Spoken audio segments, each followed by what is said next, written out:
Olá, meu nome é Luísa Igaré, eu sou psicóloga clínica e o tema do vídeo de hoje é preciso bater para educar? Antes de falar um pouquinho sobre isso, eu vou contar uma coisa para vocês e eu quero que vocês prestem atenção em qual reação vocês tiveram. Então, vou contar uma pequena história. Uma criança aprontou em casa, fez algo que os pais acham que não é certo. E aí, então, para castigar esse filho, eles amarraram essa criança no pé da mesa durante a refeição, durante a janta, e o menino assistia toda a família jantando e ele não podia jantar para ele aprender que o que ele fez foi errado. O que vocês sentiram? Além do que vocês pensaram, se isso é certo ou errado. Sabia que isso acontecia antigamente?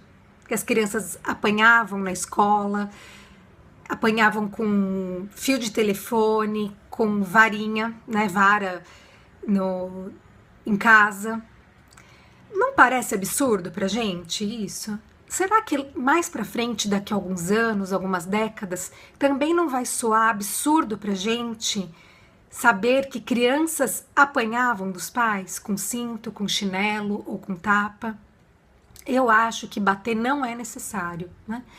Uma criança não pode bater no amigo para mostrar que ele está insatisfeito com o que o outro fez, para punir o amigo, para que o amigo perceba que o que ele fez foi errado. Se a criança fizer isso, ela vai levar uma advertência, os pais vão ser chamados.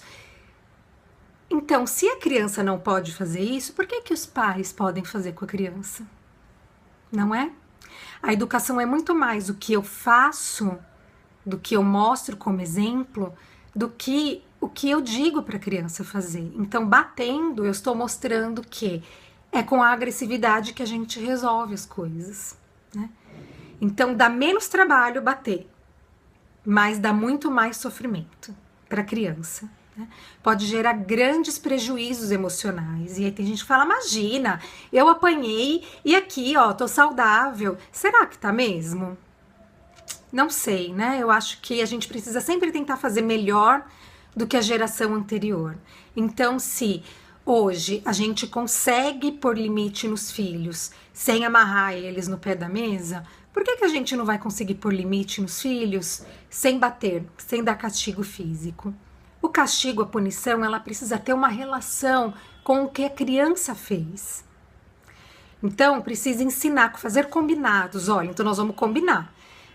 Você está se comprometendo a se comportar de tal forma em tal lugar. Se você não fizer, você vai perder o seu videogame por tanto tempo. É cuidado com ordem consistente. Não vai deixar o videogame proibido por um mês, o celular por um mês, não é possível, né? Você não vai conseguir cumprir esse tempo, essa promessa, e aí vira uma ordem inconsistente e os pais perdem o respeito.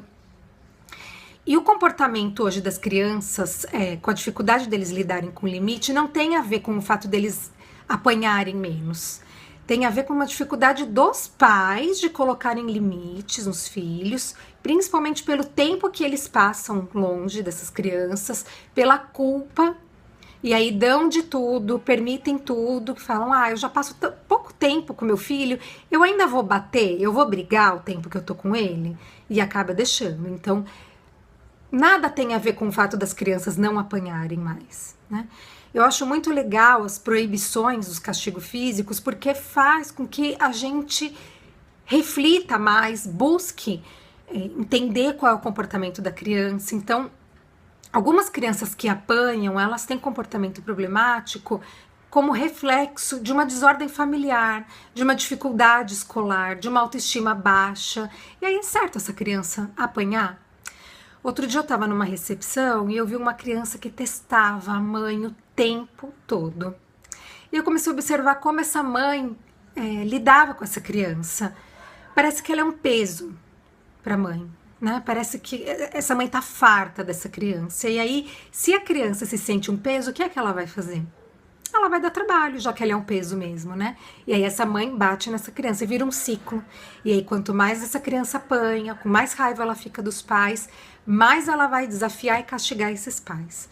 A criança, ela sabe como cutucar a nossa ferida exatamente de uma forma certa. Não tem coisa melhor pra gente, pra nossa evolução, do que aprender com os problemas dos filhos. Então, a minha sugestão é que vocês reflitam, se acalmem numa situação problemática, para depois não se arrependerem, não agirem por impulso. Então é isso, gente. Até o próximo vídeo. Um beijo.